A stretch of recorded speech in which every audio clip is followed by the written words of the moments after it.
Guys, let me share something with you real quick. Here's the thing. Medicare is predatory, not the coverage itself, but the way that it's sold. Too many brokers pushing plans that serve them, not you.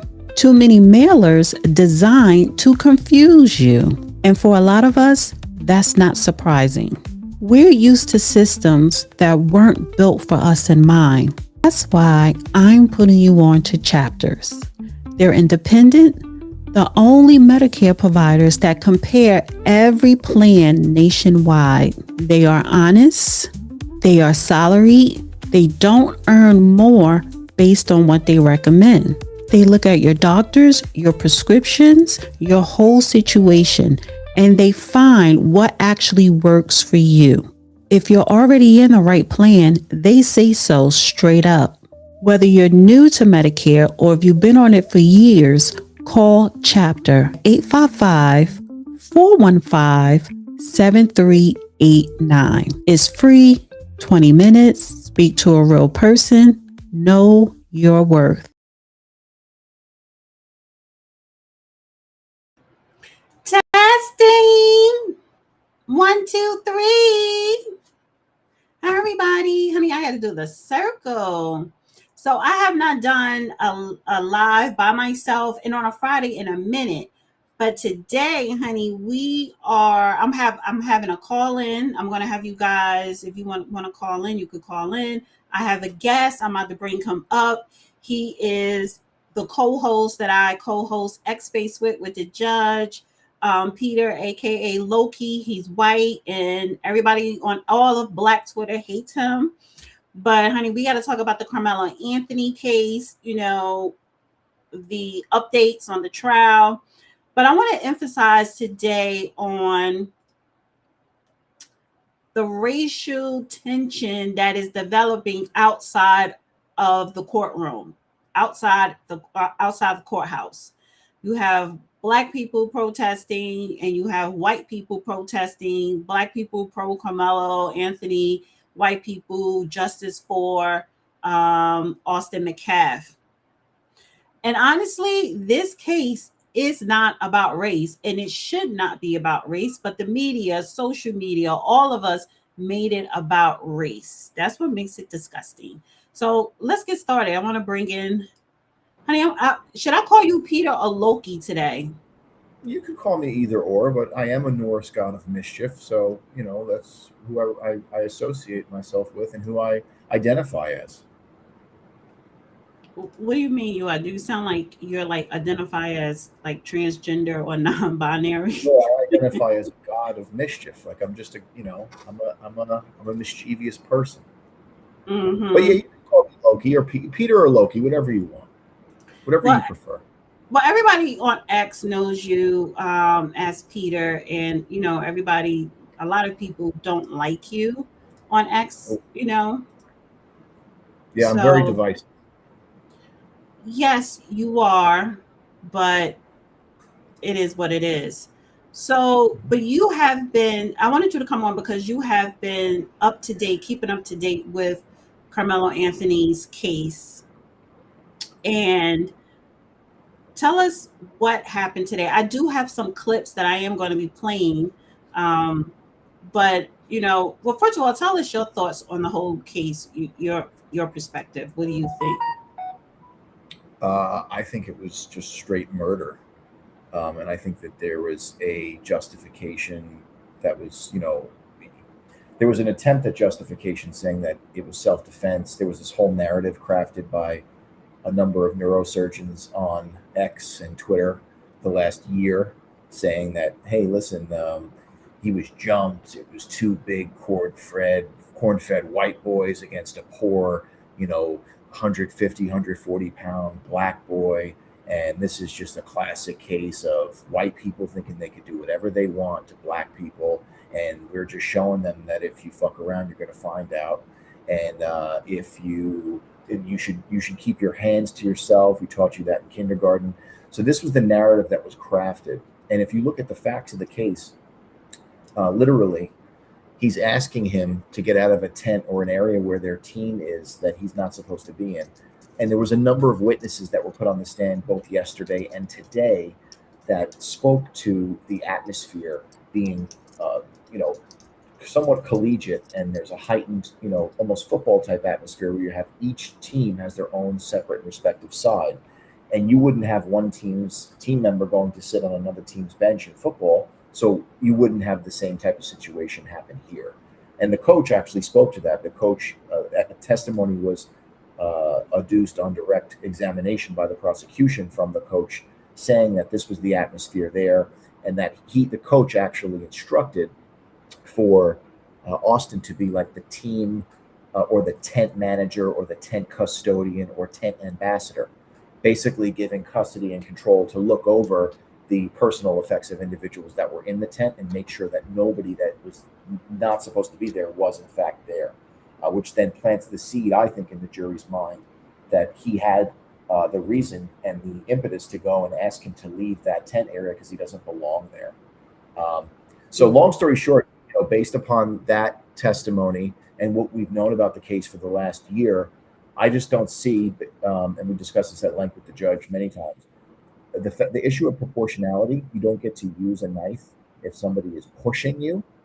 So the level of force that was used and the use of a deadly weapon is number one, where I think it's murder. And then number two, I looked into premeditation, and you don't need premeditation in this state of Texas. All you need is intention or knowing, or acting knowingly. And there is no first degree murder charge in Texas. It's gradations. It's basically four different types of criteria of murder. First one being capital murder, which is if you murder a certain individual, like a police officer. The second one is murder knowingly and purposefully. Wait, come closer to the mic. Sure. The second one is knowingly, purposefully. That's regular murder. So you knew what you were doing and you intended on the result of that to happen. And the third one is going to be manslaughter, which is passion provocation. And the fourth one is going to be negligent homicide, where you acted in a way that you should have known could have resulted in somebody else's death, and you acted negligently, which contributed. But the prosecutors only charging him with first degree. Well, it's not technically first degree. It's the second category that I just discussed, which is knowingly and intentionally. And the way that they do, go ahead. No, I wanted to read down some quick summary of day 2. Today is day 2 because Wednesday was the last day for the jury.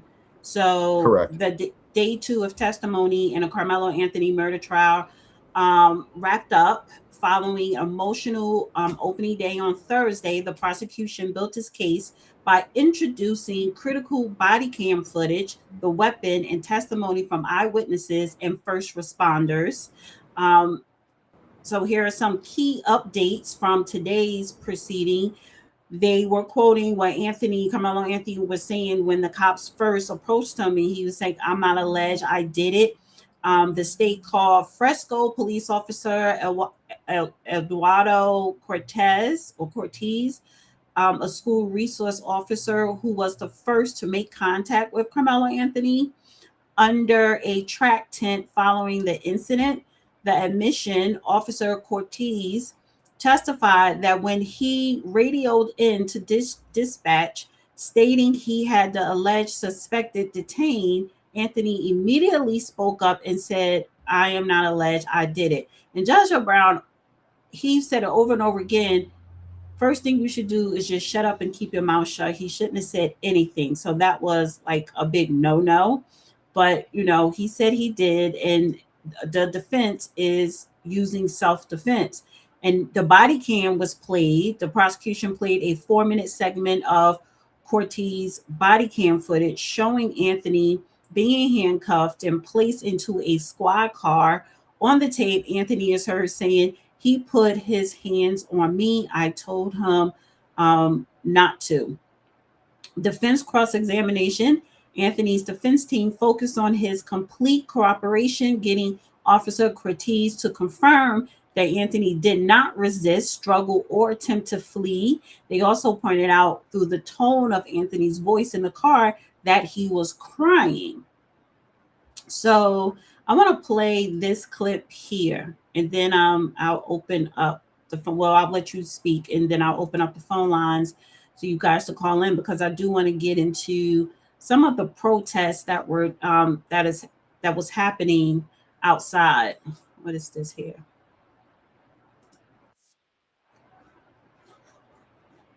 All right, let me share.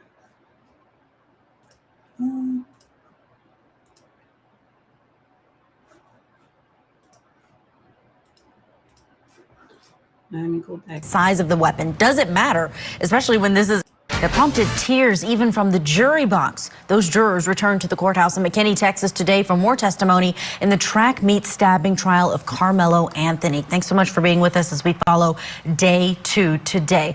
We understand that the court is breaking for their lunch. That happened a short time ago. That means our eyes and ears in the courtroom. Cody Thomas, he is going to be able at some point to be able to join us from outside of the courthouse. But he's been keeping us updated on everything that's unfolding in this cameraless trial. Let's go to the report that Cody logged for us on what he's been observing. Good afternoon. Yeah, day 2 off to a emotional start this morning. We had a first responder as the first witness on the stand, 3 witnesses so far, first responder and 2 officers. The first responder was a firefighter and paramedic that pretty much testified to the severity of the wounds once he arrived to Austin Metcalf's body, and just talked about the intense life-saving efforts they went through trying to revive him, to which, of course, to no avail. But they talked about, pulse, and he had no pulse. They said it was flatline. There was an acronym he used, a medical term, and the prosecutor asked for, simplicity for the lay people in the gallery, and he just said, yeah, he had no pulse. He was pretty much dead in a cardiac sense. They loaded him up into the back of the ambulance, to which, he eventually did not regain consciousness. But then we went on to see more from officers, and they were testifying about their response to the situation that day. One was a school resource officer. He was actually the one that made contact with Karmelo Anthony and the one who detained him. But he talked about the commotion when he ran out there to the scene, all the kids running to him saying, someone's been stabbed, and they pointed towards Karmelo's direction. And so you see on the body cam when he finally approaches Karmelo, and Karmelo seemed to cooperate. He was being very cooperative. He was being compliant. He didn't try to run away. But the key thing about this testimony here on the body cam, you hear Karmelo say to the officer, he put his hands on me, I told him not to. And when he says that phrase, he clearly he's crying hysterically. You can hear him sobbing in a very emotional state, but the prosecution's harping on that last half of that statement, the I told him not to part, because the prosecution says that's simply a lie. We know we've heard that phrasing, he told him not to put his hands on me, or put your hands on me and see what happens. That's the narrative that the prosecution's running with, and that eventually led Karmelo to stab Austin Metcalf. But there was another officer whose body cam was played during this officer's testimony, where you heard the officer say, we have the alleged suspect, and then you clearly hear Karmelo say out loud, I'm not alleged, I did it. So kind of damaging to the defense's case here. But then we just heard from an officer who arrived who did not partake in any life-saving efforts for Austin Metcalf's body, more of scene patrol, scene security is what he was saying, and evidence control. He was the one securing off the scene there, and he actually showed, or we saw pictures of the knife. It was a 5-inch blade. The first time the jury actually saw that knife in person, they did a demonstrative effort in front of this jury where they showed that the blade could be swung out really quick with just the stroke of a thumb. You could open it really quickly with one hand. But the impactful part of that testimony is that we saw the body cam from this officer, where you actually see Austin Metcalf's pretty much lifeless body, everyone trying to give him chest compressions, but you see the body on screen, and that obviously brought out a visceral, emotional reaction from the Metcalf family. Plenty of tears and sobbing and consoling. And I looked towards Karmelo Anthony's side, and it was pretty stoic. There was a lack of emotion there, not necessarily in a negative sense, but just really take evidence here, all the facts of this case as the prosecution presents it thus far. That's the latest right now. I'll send it back to you. Car, thanks to. All right. So listen, I look at this case right now, like this is serious. And everyone is harping on race, right? And I want to play another clip, but did you want to say anything, Peter? No, I mean, that review I thought was pretty damning in conjunction with the other review that I read today I was following a reporter, J.D. Miles 11. Looks like he's a CBS correspondent out of Plano and or Dallas, Fort Worth, and he's got, the uh, response or the recounting of both or three witnesses that were on the stand, and those witnesses, we're going to get into that. Their testimony does not bode well for Karmelo. It basically shows the state of mind, and that it was done knowingly and purposefully what he did, and that the aggressor and the one looking for a fight was Karmelo, and that's direct testimony on direct examination and cross in this trial. So it says the murder weapon and backpack entered into evidence. Frisco police officer Jacob Schloss took the stand to detail the recovery of the physical evidence from the stadium bleachers. The knife, the jury was shown pictures and physical evidence of the weapon, a 5-inch folding pocket knife with blood visible on it. Officer Schloss testified he found it resting 3 to 4 rows above the main crime scene area. The officer noted that Anthony's open backpack was also recovered nearby, and that he had to quickly shield the items because it was raining heavily during the track meet. So teammate testifies it wasn't self-defense. In the afternoon, the state called 16-year-old student athlete who was a teammate of the victim of Austin McCaff. The witness described moments into the Memorial High School team tent before the stabbing. He recounted that the day felt entirely normal until the seating dispute escalated. The teammate testified that the altercation was not self-defense and described it as provoked. He recounted the howling moment immediately after the blade was drawn. Austin fell down the bleachers onto his back, and he got up. He lifted up his shirt where his chest was all bloody.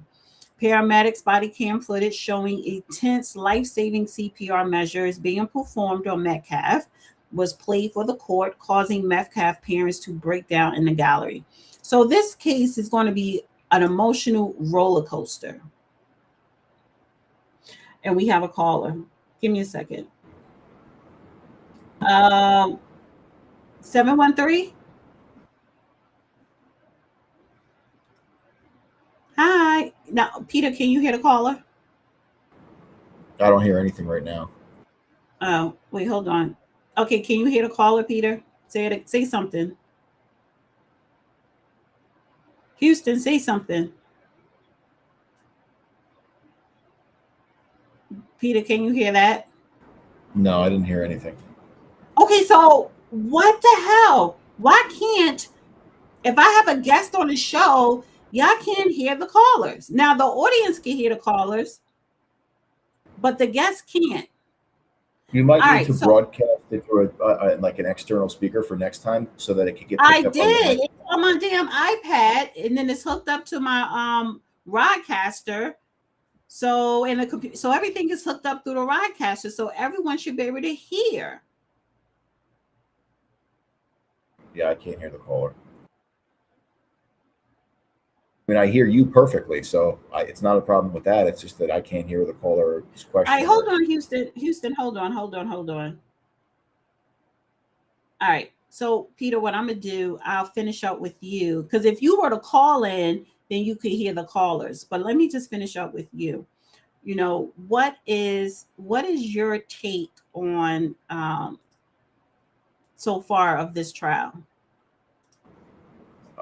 I don't think it's going to go well for him, and that's based upon my reading of premeditation, knowingness, and intentionalness, and what the prosecution, or how the prosecution's case is progressing. And there's specific witnesses that were on the stand today that buttress what I'm talking about, and it was related to a witness that was on earlier.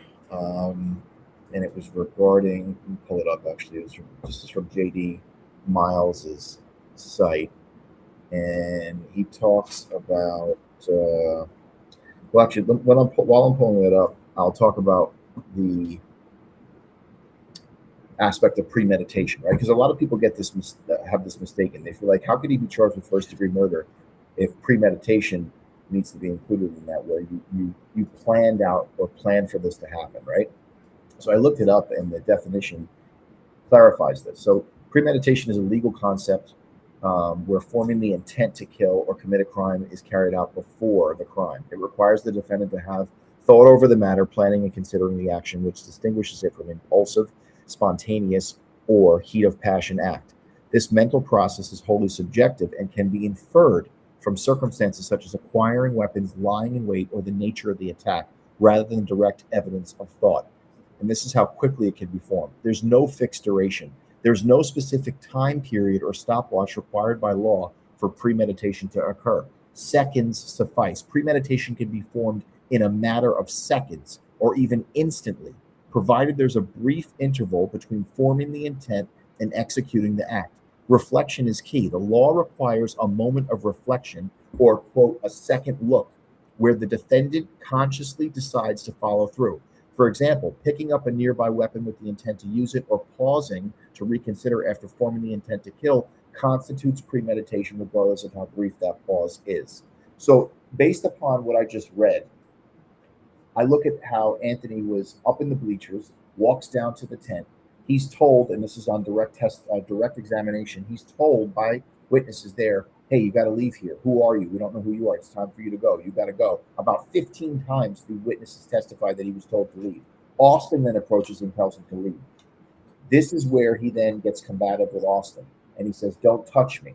While he's doing this, allegedly, and this is on direct testimony, his hand is in his bag. The hand is in the bag.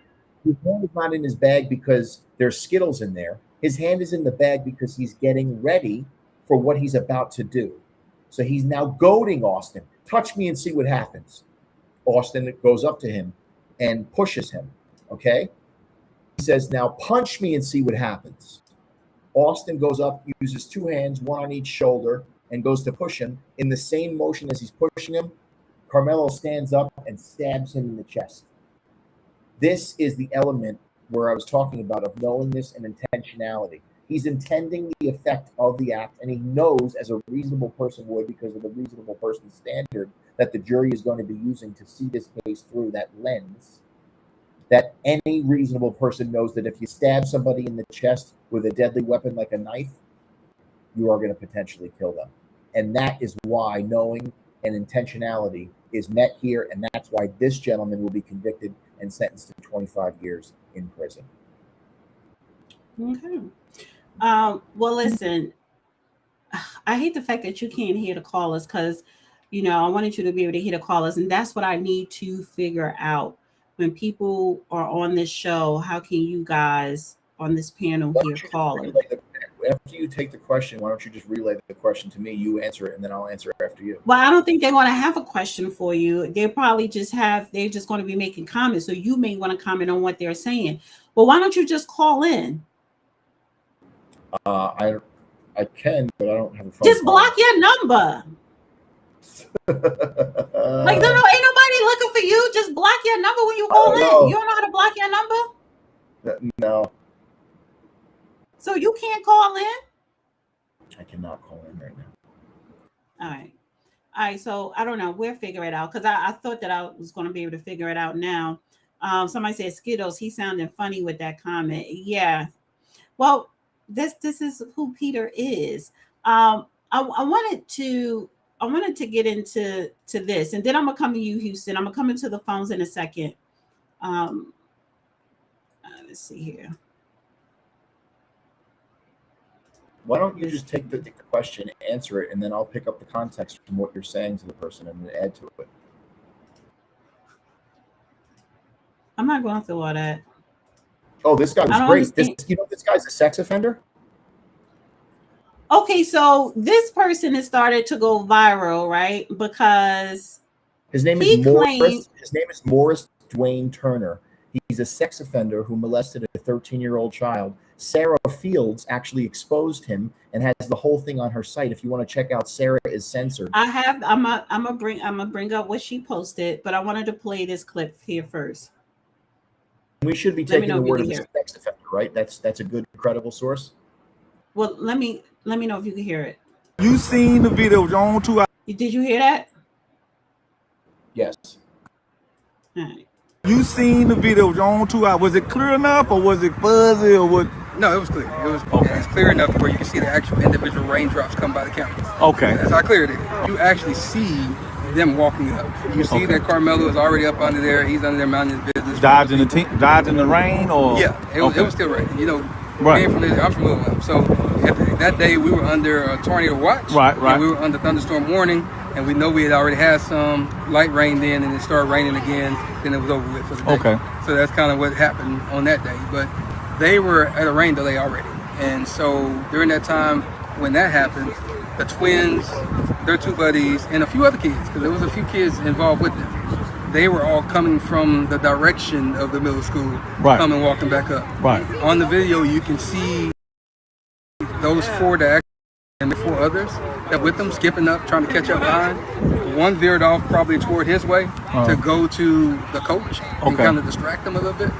And then the other four came walking together. One went in front of them, went past. Right. The other four went and they surrounded Karmelo. You know, if you're Karmelo. And they showed that on that video. It's on the video. Okay, come on. You can see them walk I'm going to say little stuff. I'll put it this way. Okay. They actually tell you when you're watching the video, pay attention to this corner right here, because if you look anywhere else, you might miss different things. Okay. So watch those four. Here they're four right there coming up. Right. That's exactly what they say. Okay. And so you have no way to be confused that it's those four. Okay. So they come up, they surround them, and this immediate moment of not even a few seconds of pause, then that's when they jump.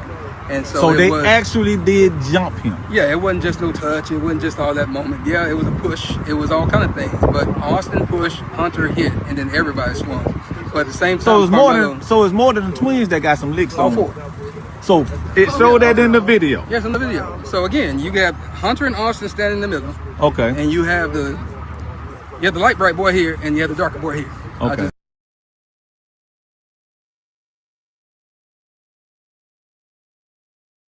I'm sorry about that. Okay, so that was the end of that. Can you hear me? Yes. Yeah. So, and I think I figured out why you couldn't hear the callers. So this man claimed he's seen everything. I'm calling Cat. He's a straight liar. This is part and parcel with what many people have been doing on X. They feel like if they flood the zone with this type of information, that they're going to stir up enough trouble and problems that the jury is going to be basically. You're going to have a Chauvin effect. Derek Chauvin was railroaded by the state of Minnesota in his case of allegedly killing the national hero, George Floyd. And if you watch a great series called The Fall of Minneapolis, you'll actually see it's free on YouTube. You could watch The Fall of Minneapolis. You'll see how he was railroaded. And this whole narrative was painted to whip people into a frenzy so they could form a mass formation psychosis across the nation. And do what they were going to do. What they ultimately did was just try to enact a Marxist ideology and overtake this system of government that we do have. All right, so give me a second here, because Sarah Fields, and a lot of people don't like her, but her and I have a couple other people, Queen Sheba, they're all there, boots to the ground on this trial every day. But this is what Sarah Fields posted about that man, Morris Turner. Turns out this man who took a photo of me is Pseudo Dwayne. I reported on him last year when I discovered that he was able to view the footage at Frisco ISD without undergoing any form of background check. He is a registered sex offender and child predator who lured a young boy to a hotel room and emmed him. When I exposed this and said I was going to make sure the legislation was passed to make sure that registered as offenders could not view footage via open records requests at any public school, he threatened to sue me for discriminating against him for his identity. Well, this is like a form of doxing. So the man who sat up here and said he saw the whole video, turns out he has some type of record. So let me try this again. Hold on. Houston, can you hear me? Oh no, you said the dude that tried to get his clout up got a record. Right. Now, Loki, can you hear the Yes, caller? I can hear him now. Okay, that was my fault earlier. Thanks. Okay, I figure it out. All right, so and I see the other So two what you callers, guys. saying? This is sort of like when the white chick kicked her foot out the door. You remember the black dude with that? So this dude got arrested. Like, do you see the pattern going on right here, man? It's like the white folks just try to get it off and it ain't working. And then they seeing it's a threat. And then we've all understood that everybody ain't with FBA, Foundational Black Americans, and everybody's showing their ass right now and it's failing. And even if they blackface, they can still be against you. Even if you grew up with a person, sorry, that was around you in your family, they will still backstab you, even if they got the same skin tone, but they have a different ideology. You know what I'm talking about? Like, man, I don't trust nobody that don't trust me. It's real simple. Do unto others as you have them do unto you. These people ain't playing fair. You know why these people ain't playing fair?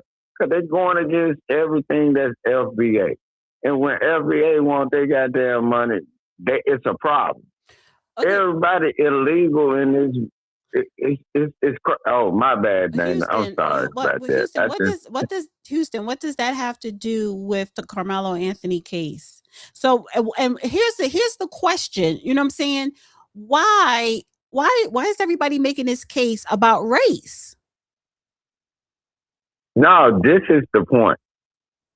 Where he's at, those are well-to-do black people. I don't even know if this nigga is a teller because they really going at him. Who? And why the hell they get... No, Carmelo Anthony, like, look, you don't understand that area up there. That's like people that really got money over there. And these people... I'm like, I wonder if they're a teller. Because I'm like, they going in on him for some reason. Why would you put a whole jury of white, grown-ass, military-minded men on a trial like this? And then they said it was Second Amendment people that think like that. This is a public lynching. Well, the judge went over the jury selection. Can I comment on that, Dana? Yeah, go ahead. I'm sorry. And if you could break it down for me, because I'm a little slow. I was diagnosed mildly retarded when I was in kindergarten. You're saying this is a public lynching of Carmelo Anthony? Houston, can you hear him? Yeah, I hear him. Does he hear me? Do you hear me? Yes. Yes. Yeah, question. No, I'm finna answer it. So you answered it for me. Of course, you probably chewed on crayons or something. You understand exactly what I said. I'm tired of repeating common sense to people. Gotcha. And you said that let me ask you a question. I'm repeating common sense to you. You said something that piqued my interest. Up my high. Uh-huh. I'm having a good day. You sound like a very intelligent. That means something that makes sense. Let me ask you something. And I'm gonna chill out for a second, and you got the floor. Okay, that's how we're gonna do this. You know what I'm talking about? Houston, I got to take other callers. You got it. I got to take other callers, Houston. You could. I'll come back to you. Just stay on hold, Houston. Just stay there. I thought it was interesting that he said that they have to pay us our money. I guess he's alluding to reparations again. Is that that was the move? I don't know. All right, I think it was. I love this. This is the best. We'll get into that another day. But let's go to the next caller because he was very intelligent. 210. 210. Okay. I thought I was muted for a second. Okay. All right. Thank you for having me up. I'm gonna try to put some insight on it. Can I start with the jury thing, or do you want me to go with the guy that made the video? Or which one should I go with? Go whichever one you want to go with first. Okay. I'll start. Just look, Frisco is not typical. It's actually shocking. I actually live in San Antonio, but when I was house hunting, I went to Plano and Frisco. And if you ever been there, you will know why that jury looks the way it does. It is totally shocking to go to that area. You would think you was in another country almost. You got to remember, it's almost 45% white people there and about 35% Indian, because that's the hotbed for when you see them spread out, they get their H-1Bs and stuff like that. So people can calm down about the jury of your peers. It's not Jackson, Mississippi. You're not about to get just about all black people. That's not what Frisco is. Even the mindset to even have the ability to move to Frisco is something in itself. They're not trying to stay around riffraff. And black people is not the only people that have riffraff. But it's to put it like this, it's Beverly Hills. So if you understand where I'm coming from on that.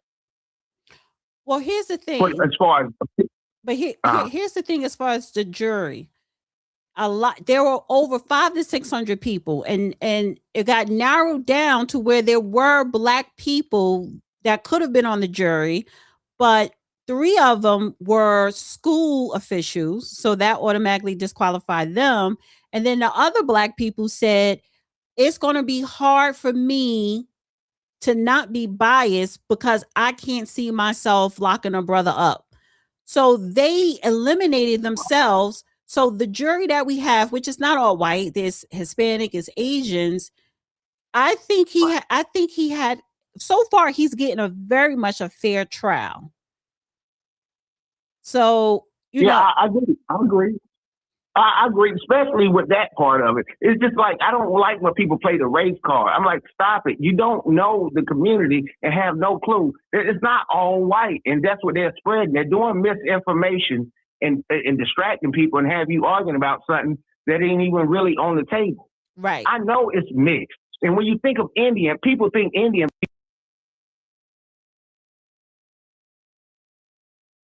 think they Middle Eastern. They're not. They're from Asia. Actually, South Asia, if I correct myself. So that's where you got to understand, some of these people, they don't really like you in the first place. So he moved to that area. It's going to be an uphill fight, even if he's right. If people are not understanding that, the way I look at what happened,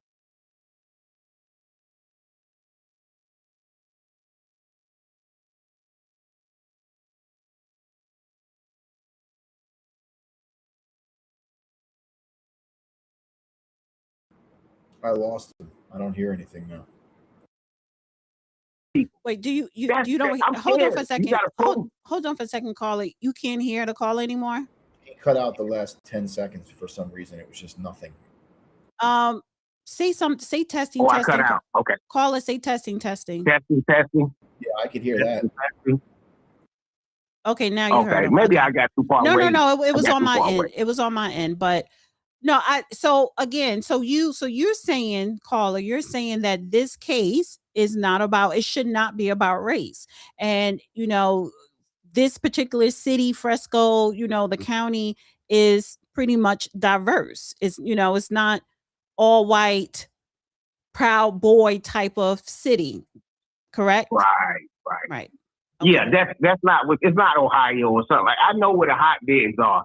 Yeah, I stayed in a lot of places before, been in a lot of places. That's not. These are well-to-do people. I mean, he's going to be, in my eyes, I'm thinking.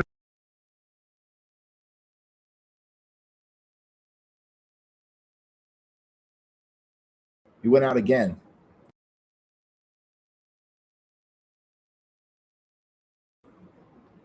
Dana, he went out again. Why is he?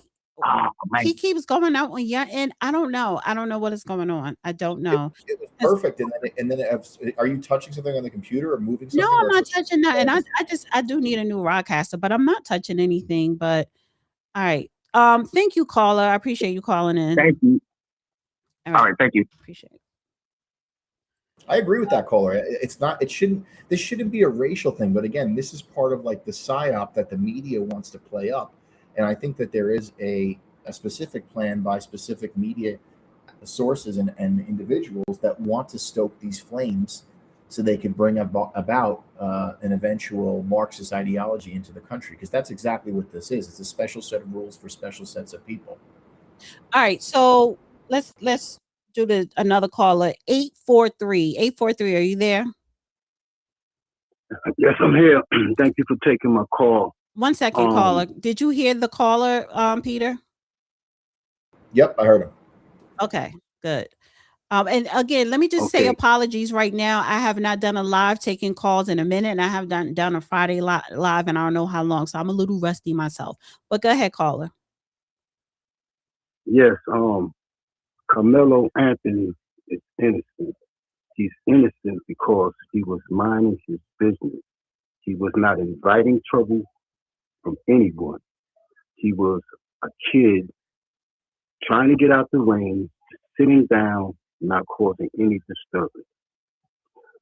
Because someone else thought that his existence was a threat to them and whatever they believe in as far as this is my school and this is my area, which it wasn't, because he did not own anything. Karmelo was participating in a sporting event conducted by schools. He did not come there starting in trouble.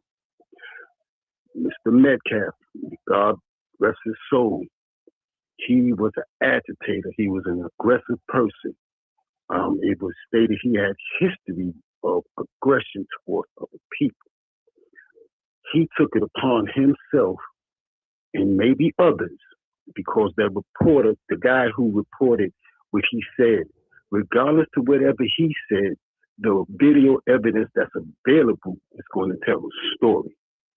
And if it tells the same story that he told, it wouldn't make any difference about his past and what he's done, even though it was horrendous if he did those things that were stated. What was saw, if that's what it was, is what it is. So regardless to his past, if that's the truth, that's the truth. If there were more than the Metcalfs, two of them was enough. Actually, one, considering the size differential.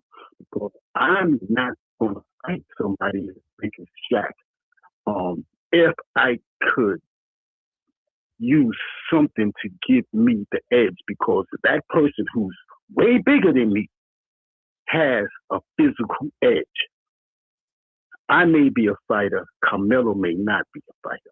He may not have been a fighter. He may not have been a skilled person at fighting. And particularly someone who's bigger. Someone he might have been scared of to fight physically because he felt he had no wins. But he should have never been put in the position to have to fight him. He shouldn't have never been in the position to play Joe Frazier and Muhammad Ali with anyone when that's not your intention for being there.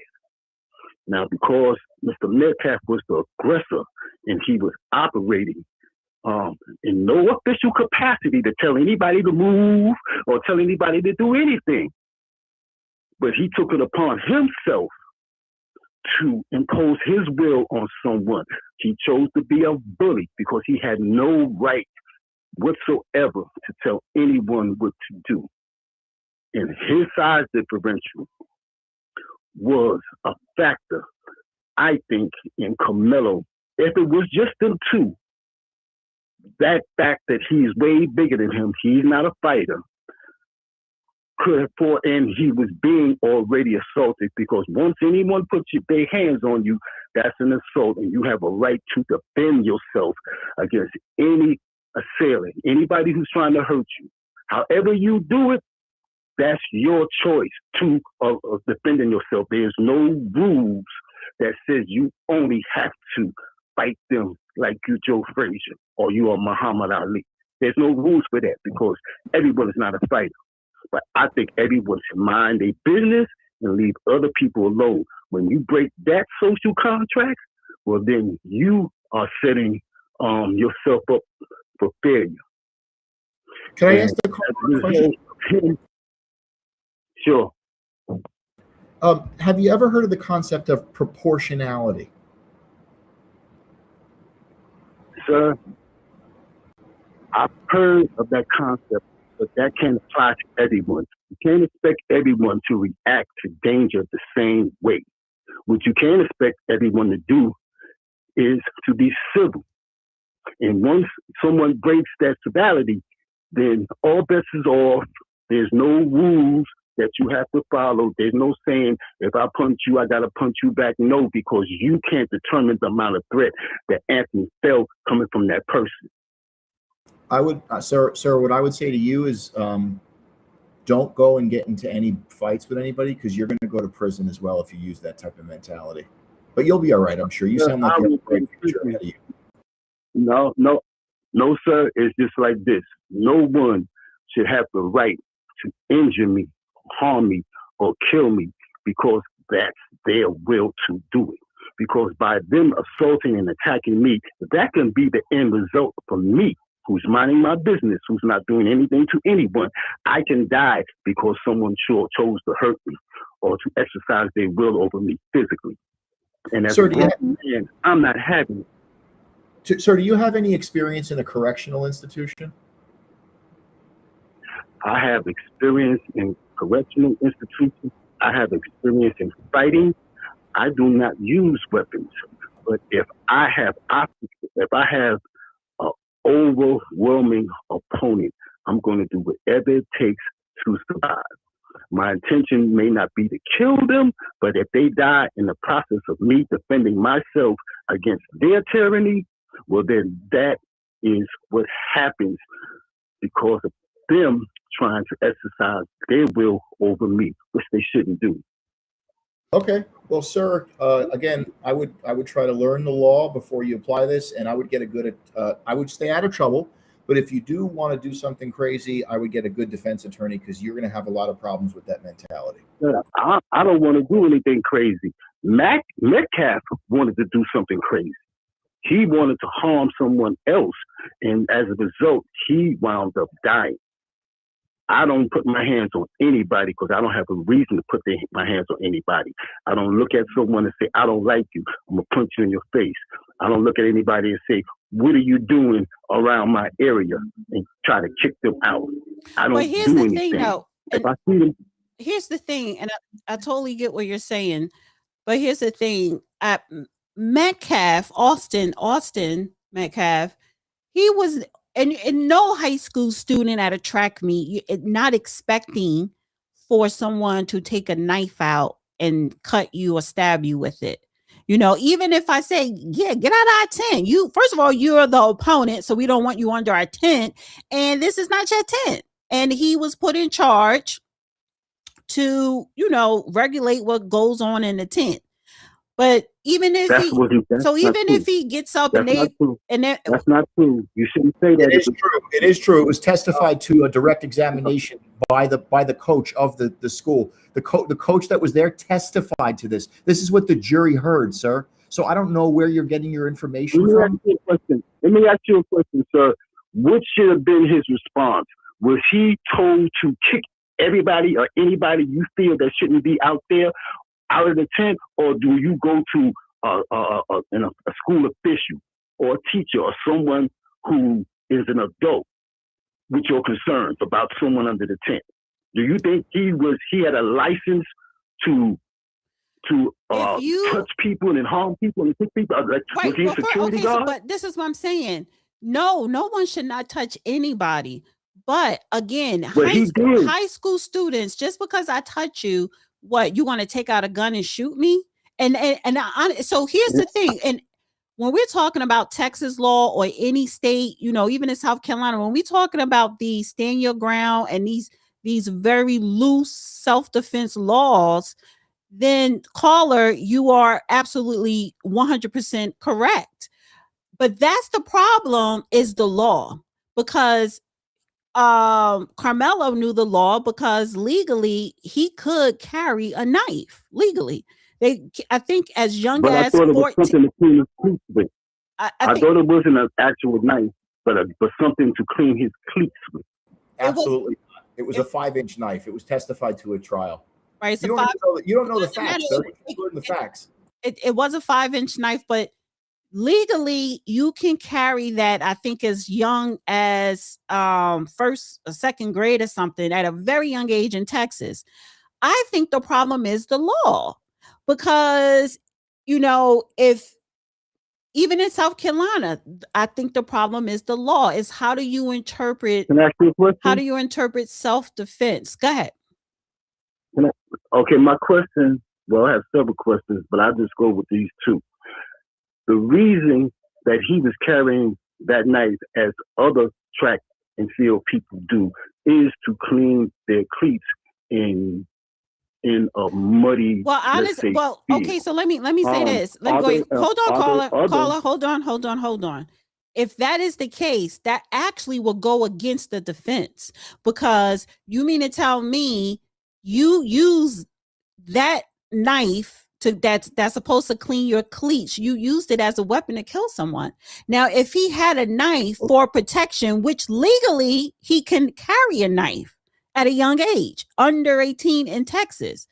But if you're telling me it's not a knife for protection, it's actually something for me to clean my cleats, but you used it as a weapon, that's bad for the defense. So the defense is not even saying I that. think differently. I think it adds to the defense because he didn't carry the knife for malicious purposes. And this is why I'm having callers call in, but I do have to get to another caller, because this, again, we are all speaking from our own personal perspective, opinions, but because this case is very close knit, and I really do appreciate how this judge is regulating the media and this whole process of this trial, right? He's getting a fair trial. This is not no clown show like not the jury selection, not the jury selection. It doesn't. No, sir. He got a fair jury. The process was fair. How about you start telling black people to stop showing your damn hand? Why would you get up there and say, well, I just can't put a brother behind bars and give him life?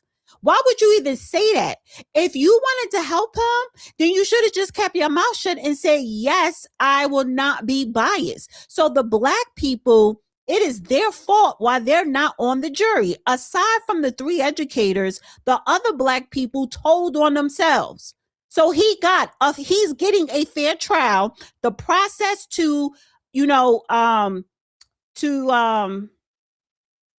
the process of creating the jury was fair. It's called voir dire. Voir dire, yeah. The judge said yesterday it was fair. The whole process was fair. But if you, as a black person, if you get up there and say, I can't see myself putting a brother in jail, you ain't hear none of the evidence. So you probably wouldn't put him in jail. But if you know you want this black man to get a fair trial, or you know you don't want him to go to prison, so why would you say that out loud and keep it? Why would you show your hand? Keep that to yourself, get on the jury, and then you could, go through the process like everybody else. And then at the end, you could say not guilty. So again, the black people did it to themselves on the reasons why they're not on the jury. It wasn't no white man. Let me comment on that a little further, where I think we're going to be going, because I think you're going to see this is going to become a problem more and more, where certain types and certain demographics of jurors are going to be viewed as having an implicit bias just because of where they come from. Hold on for a second. Caller, are you there? Hold on. 832? 832? Oh my God. What is this?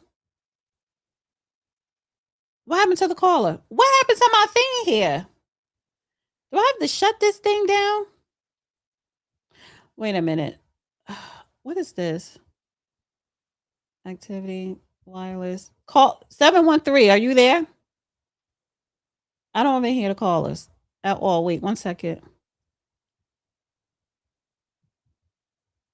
Caller 832-713.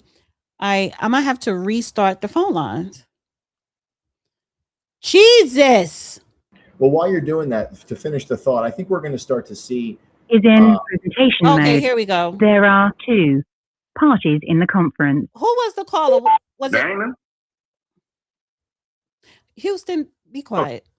713? This is me. Oh, never mind. I'm sorry, Houston. I'm sorry. 832. Can you hear me now? Yes, I can hear you now. That was my fault. Okay, there we go. Yeah, I got the call back in because I couldn't figure it out. What's going on? How you guys doing today? Oh, good. Oh, I don't know what happened to the other caller. I'm sorry to the other caller. That was on my end. And in this caller, I do apologize as well. It's me trying to figure out these call lines. So, hi, 832. How you doing? I'm Jay, by the way. I'm in here in Houston, Texas. So I want to speak to what you were saying earlier. I do believe that it's become a racial thing because a lot of content creators are race hustling off of this. Like the dude that was at the Chud the Builder trial, I can't think of the white guy's name, but he was also here in Texas doing a Jake Lang. There you go. That's him right there. Jake Lane, right? Is it Jake Lane or? Yeah, Jake Lane. I'm That's the guy, yeah. He's actually a J6er as well. Yeah, so he's doing this for, of course, he's doing this, of course, for racial tension, and it draws attention to him. Also, he does all these GoFundMe's for people to donate to him. So that's why he's in it. And you see a lot of other race hustlers doing the same thing. I'm talking about like people that were in the red pill, they're not in the politics. They made politics all about race. For example, Melanie King, she's another one. They're making this all about race because it brings attention to this case. So I don't even think it's about really about these two boys. One passed away and the other one's on trial. I really do think it's about content creators trying to get clout chase for $1. And that's why it was so popularized, because there's other cases that has not been as popular as this one. And this is just a dispute between two boys. Now, when it comes to the defense of Karmelo Anthony, I say he has a good chance. I want to say he has a 59% chance of winning this case, because I do believe under the circumstances where somebody approached you where they had no reason to approach you, even though you were under somebody else's tent, that's not their property, that's the school's property, not his property.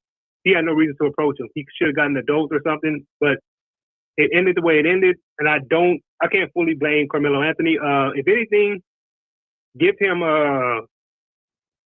I guess I don't know, because I wouldn't even give him manslaughter for this. I will give him something, but I wouldn't even give him manslaughter for a case like this.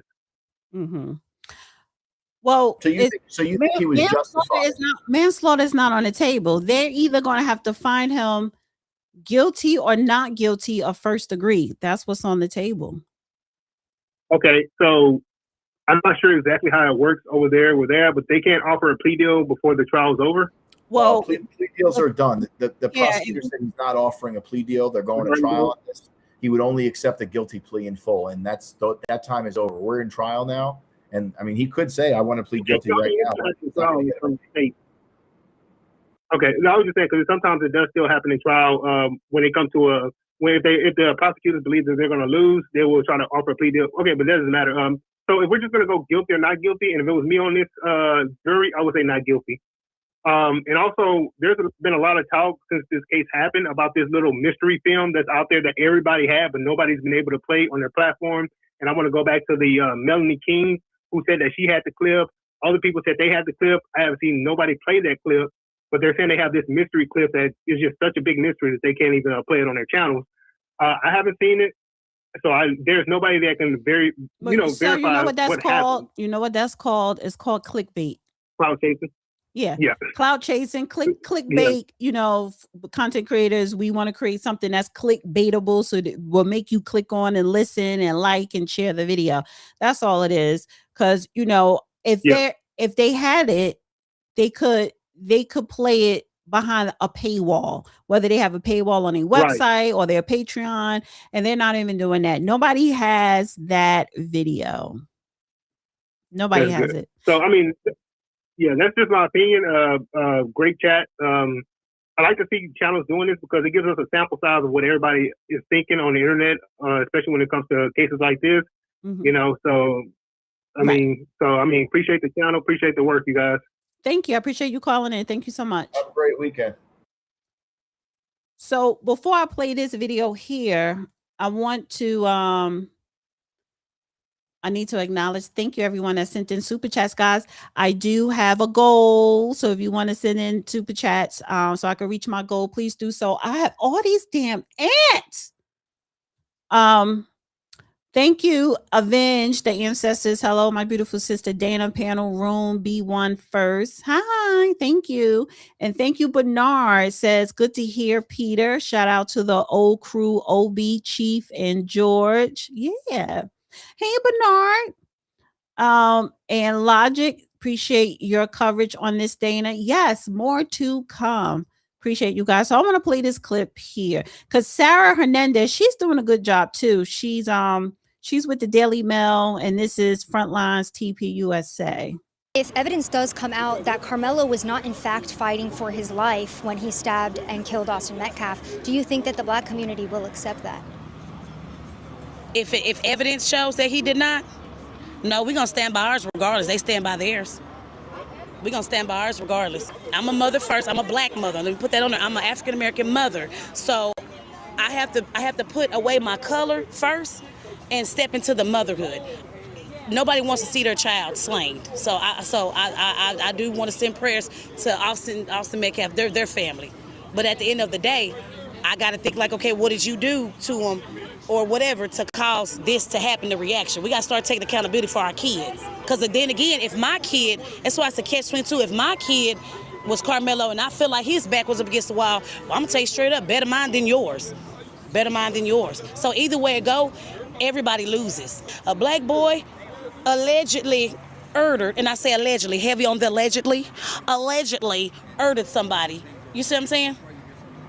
So yeah, this is about race. Because if the shoe was on the other foot, they wouldn't give a damn. Who wouldn't give a damn? Let me say this. Let's say the community. So like if Karmelo Anthony was the one stabbed and killed by Austin Metcalf, they wouldn't give a damn. I come out here every Thursday and we pray for people going to court because we know this is the final frontier of racism and it's legalized here. It was announced yesterday that there's no black jurors that were chosen. What are your thoughts on that? That's why we need God. That's why we need God, and that's why he's going to show who's in control. And would you be open to giving us your personal insights into the Karmelo Anthony trial and what your thoughts are on it? I just want justice done. You know, we know nobody go to a track meet to murder anybody, okay? Come on. That's an accident, self-defense, that's what it was. I'm not saying the kid should get off free, but first-degree murder? Come on. Basically, he's facing the wrong charge for the crime that was committed. Do you think Karmelo is innocent? Do you feel like it's been an unfair response to what happened to Karmelo Anthony? I feel that the justice system always over-respond when it comes to us. So definitely, I mean, you look at the charge. It was self-defense. He was wrestling with two guys. I don't know what the parameters of it, but it was two people. So, you know, 2 against 1, that's self-defense. So, I do like what he said. He said, you know, and this is true. A lot of times with black defendants are overcharged. That is historical fact. That happens a lot still now. And the caller, not the caller I just spoke to, the other caller, we was having a good back and forth discussion about the jury selection. That was my fault with my connection. If you do have time to call back in, please do. I did pin the phone lines in the chat. So if you guys want to call in, 2 cents, I did drop the link, but you know, it is what it is. And guys, please like and share this video. But black people have always been overcharged in the justice system, in the courts. That is a fact.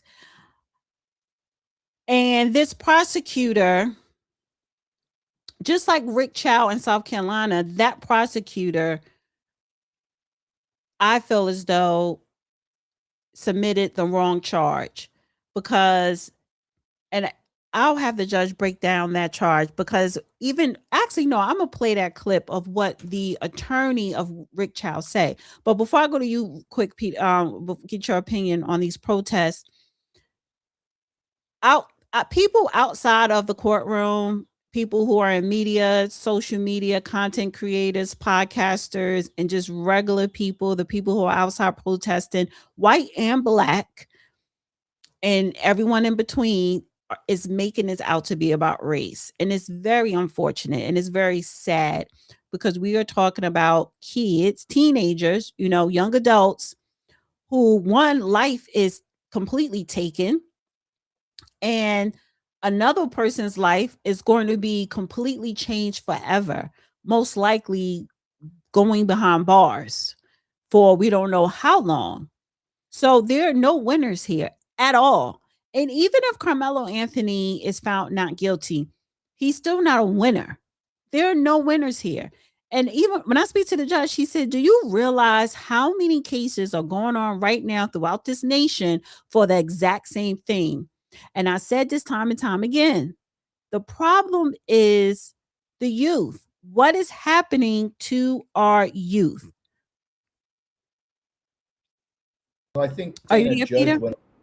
Judge went over that the other night when he eviscerated followers live in the space, and that was played to full effect in 4K yesterday in Re-Up space, and it was a great piece that he went over about the state of the Black youth and who's raising these children and the lack of accountability. And what you've seen time and time again, you see it in this video. Notice what she says. Notice the tribalism. Well, if it's going to be mine or yours, it's going to be yours. It doesn't matter whether he did something wrong. We are just going to support him regardless, and that's the way it's going to be. There's no caring about actual what the law says and if he was in the wrong. So I mean that type of mentality is not going to get you anywhere, and then even the gentleman afterwards, they have such a misunderstanding of the facts of the case that they're saying that it was 2-on-1 when they have all they're doing is hearing the propaganda. And this goes back to what I said earlier about Derek Chauvin. It's the messaging from the media that they buy into, and there's a confirmation bias where they'll seek out only things that uphold their viewpoint and their lens of reality. Yeah, and it's but just I'm not. defending. Listen, I'm defending Austin. I would never defend Derek. These we could say that for a whole nother show. Let me get to the caller 210. Hey, Dana, this is me. I was called. It's 210. I was called. I missed the link. I missed the link. Yes. So, you're 2 cents. Yeah. That's what. Yeah, he couldn't hear me. I wanted him to hear me because he got some good stuff to say, and I wanted him to hear me as well. So you want me to tag you the link again? You can. I mean, unless you can hear me fine right now. I hear him. Yeah, I hear him fully. Go ahead. Good now. Yes, you're good now. Go ahead. Oh, okay. Okay. Yeah. Yeah. We're running into the same thing with Mr. Child in South Carolina. People got upset with me, and I told them, I said, I heard it. I know they did the wrong charge because at the end of the day, he should have gotten a voluntary manslaughter. And I'm looking at it. I said, is that the only thing they got on the docket? First degree unaliving? I'm like, what? I hope that ain't it because you can disprove that easy. They're gonna still be mad because they should at least put those manslaughter charges on the docket for the juries to even pick from. Because they will pick one of those. He would do some time in the equivalent. It's like being a drunk driver or a distracted driver. You did it unintentionally. We know that young man did it unintentionally. He did not sought after. He ain't got no tweets and stuff like that saying, I'm going to do this. I'm a mean guy. It's a hard fight for the prosecution. They messed up again. It's the child trial all over again. I promise you. They about to be mad. Yeah, who's going to be mad? The Metcalf supporters? What? Oh yes, definitely. Yeah, it's gonna. So you think he's going to get off?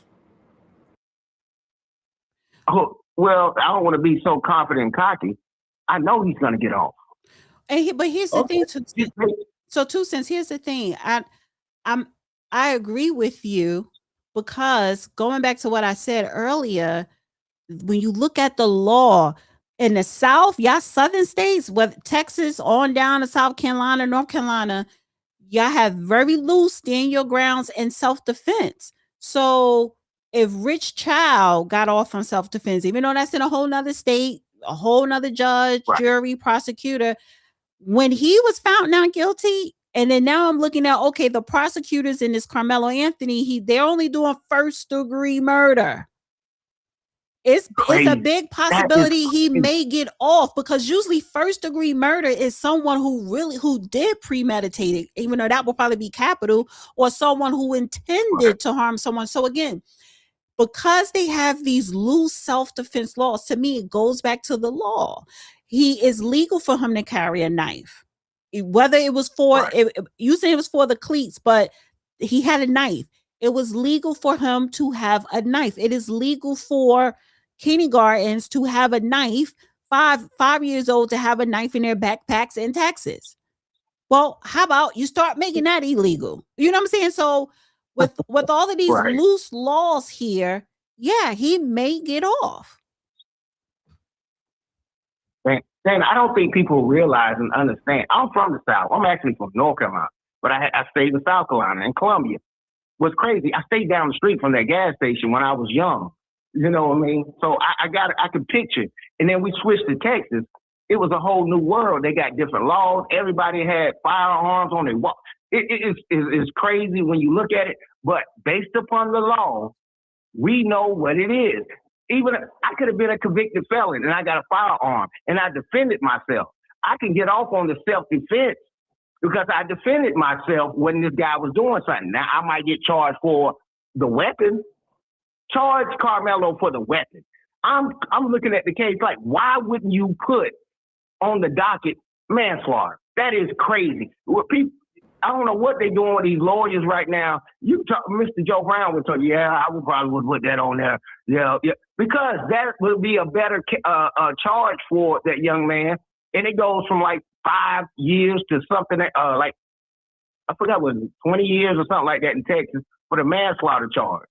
They didn't even do that. You cannot prove that was premeditated. By how?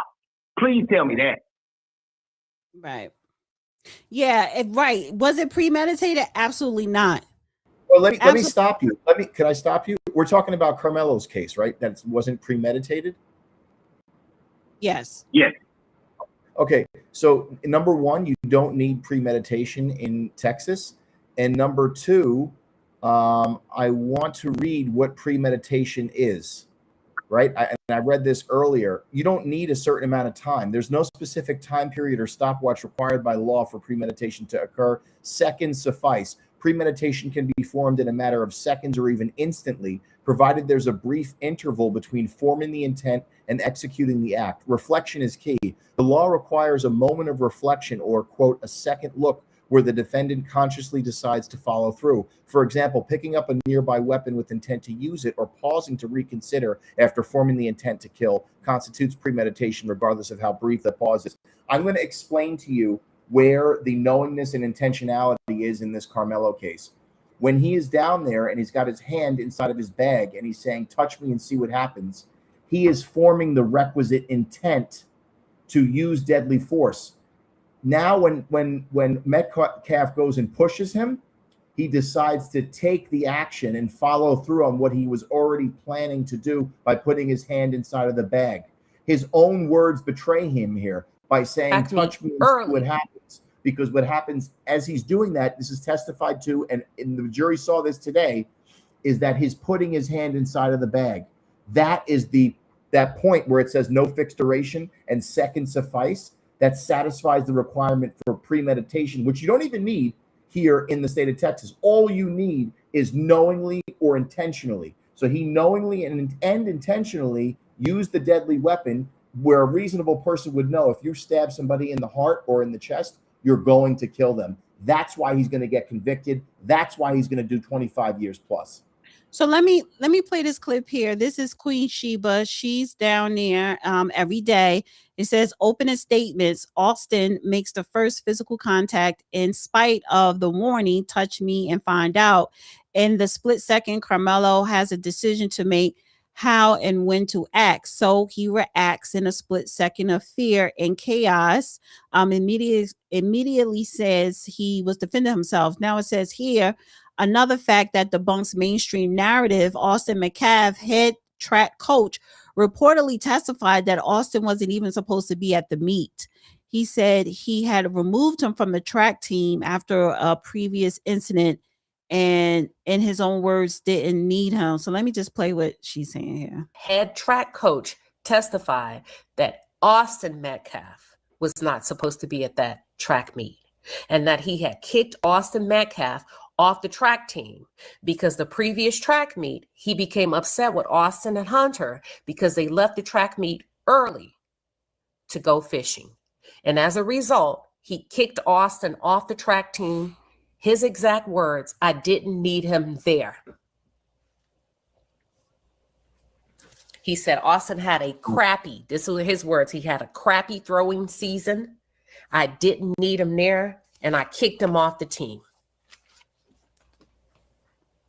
Under oath.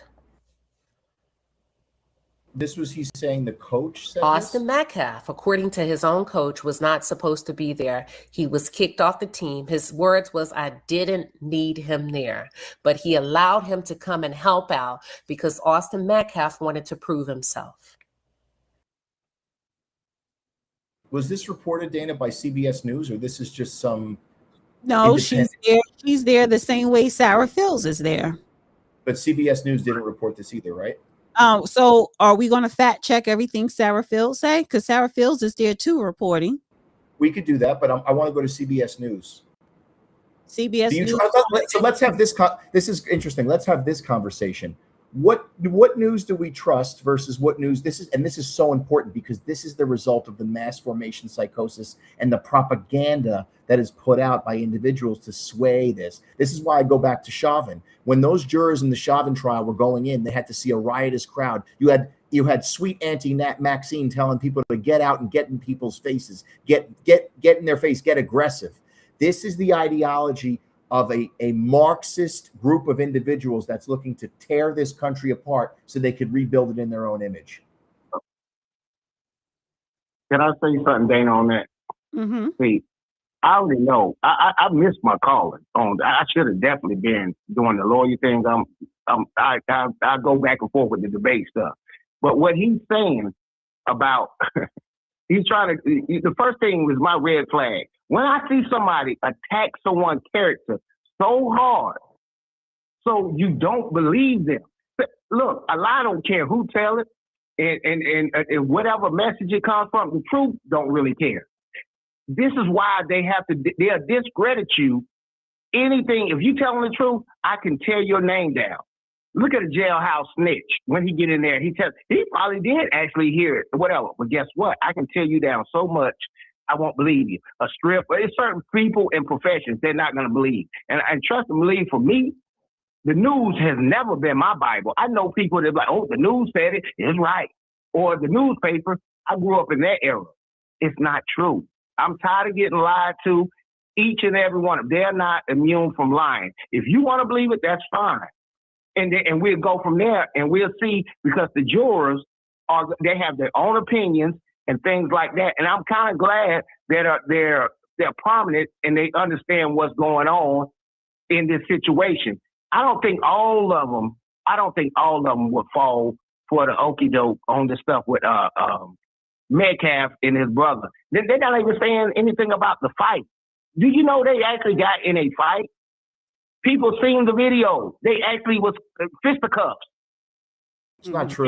Shut it down. I guarantee it won't. It will not. Okay, when it come out, I guarantee that the jury will not deliberate for more than a couple of hours. Then he's gone. He's done. He's out, bro. I ain't never been this confident about a case. Caller, I support what you say because everybody can believe what they want. We'll see within 2 weeks' time, because this trial is not going to take a long time. We're going to see who's right and who's wrong. And I encourage you to go on Polymarket or Kalshi and place a bet to see. You could bet on this right now. It's a prop bet. You could bet on the outcome of this trial. So if you feel so strongly about it, I encourage you, put some bread up and put your money where your mouth is and make some bread off of this. Yeah, I don't bet, but I understand what you say. I get your point, sir. Yeah, that's cool. I don't bet. Yes, I got enough things that I do. That's ain't nobody betting on this. Like, what is with you with this betting shit? Yeah, he's talking about betting. I was like, man, are you serious? I bet. Hey, I won't even bet on the Spurs in the Knicks. Right, because this is serious. We're talking about kids. One died, and one about to go to prison for life. Like this is something. And you know why? You know why this is not about race for me. There have been other. It's another case. The young teenager who killed his stepsister on that cruise ship. And I'm gonna pick up 252. Just hold tight. And it was another case in Texas. The boy that got stabbed in the bathroom. I think he ended up being found now guilty or something. He got time though. He was found guilty on the most not time guilty on the served most or something. Yeah. But he basically got a slap on the wrist. Karmelo, No, he got time. He got time. It was time served. Looking it up right Carmelo now. Anthony, yeah, please. Carmelo Anthony, he may get a slap on the wrist. What is that saying to teenagers? That I could do what I want to do. If I feel as though you're bothering me, I could do what I want to do to so-called defend myself and harm you without real consequences happening. That is somewhat of them. And then you have the adults in the room, the public, making it about race. You white people and you black people. So we're not setting a good example for young people. I want to wrap up. I got the information. Casey Hold on to that for a second. Just hold on to it for a second. I want the caller get the last word because I need to go to another caller and then go ahead, caller. You have the last word. Yeah. Okay. Yeah. Let me close with this part. Yeah, I understand there's no consequences. The kids that you're seeing is my generation. Those are our kids that went out there. We knew, and when we grew up, whatever you was a latchkey kid or not, actions have a tangible, immediate consequence. They don't see this slapping on the wrist. They know they're gonna get off and stuff. That's problematic. That's what we're dealing with at this point in time. But in this particular case for Karmelo, I know, based upon everything I've known, seen, and researched, I know everybody ain't got access to the videos and people. It's certain people that you trust. I ain't never been to Owl, but if my homeboy went and told me the story about it, I can believe him because it's a trusted source. That's where we at right now because there's no cameras in the courtroom.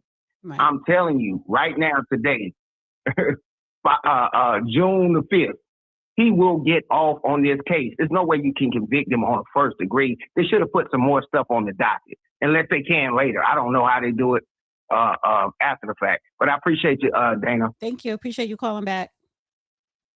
All right. And I'm coming to you, 252 and 949. Just sit tight. I want to play this clip real quick. Of Karmelo Anthony will resume this morning after prosecutors were seen clashing outside a Texas courthouse as opening arguments kicked off. Watch this.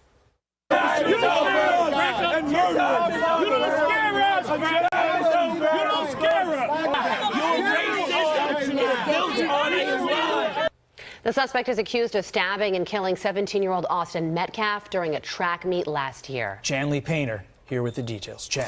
Hey, Todd and Carly. So prosecutors will continue their case against 19-year-old Karmelo Anthony later this morning in Texas after, as you said, tensions boiled over outside the courthouse yesterday with dueling crowds on both sides making their voices heard, some focusing on the all-white jury selected in the case.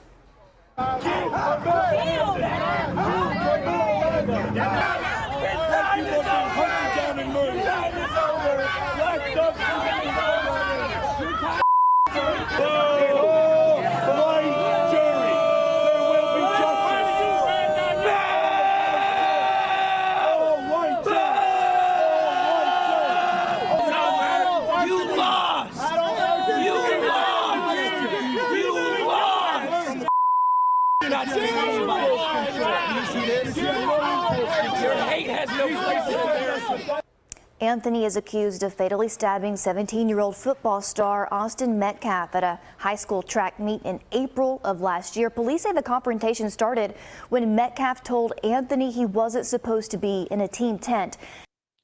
All right, so let me bring this caller in, and then I'm come to you, Peter. 949. How you doing, Dana? Hi, how are you? How you doing? Yeah, so I was just listening, and I wanted to just call in.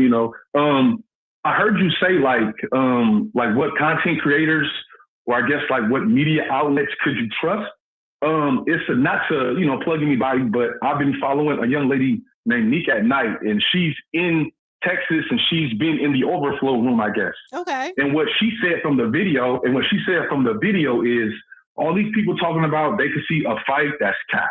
She said you can even barely even see Karmelo Anthony. They had to make a circle, little spotlight, and say follow him around the video. And what she said was the video is not necessarily low grade, but it's not like a 4K video. She said all you could do is see people around the tent. The tent was pretty much packed with kids. You could see people around the tent, but you can't even really see what's going on. You couldn't see no punches. You couldn't see nothing like that. So anybody calling in saying that they saw the video, no, that sister is in the courtroom. I guess she's in the overflow room for, I guess, media and content creators. Yeah, so she said no. She's reporting correctly because news outlets, other people that are there, Sarah Fields, Savannah Hernandez, I think I said her name right, Queen Sheba, and others, they said the same thing. It wasn't clear because you can't see what actually went on in the tent. You kind of just you see Karmelo leaving, and that's when you could kind of tell when he stabbed him because people start scrambling or whatever. But so all this, I have the clip and all that, I have the actual video. You don't have the video, number one, because you would have showed it. They and number lying. two, it's nothing to see because the people in the court said you really couldn't, you still can't see what actually happened under the clip. That's why they're bringing up witnesses of the teenagers that were there. So, Yeah. And that's the point I'm making. I kind of thought it was interesting how the video had never been leaked or surfaced, because anytime you see anything kind of high profile like this, excuse me, anytime you see anything kind of high profile like this, the video somehow will get out.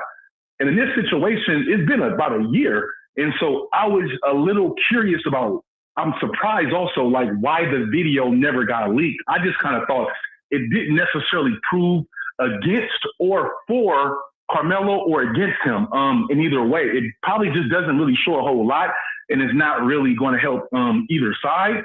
Now, as far as what potentially could have happened, I do think it was some sort of altercation, because the brother, when you go back and look at his interviews on Fox News last year, that's why I don't believe any lawyer would have advised him to go on national TV and do a media run.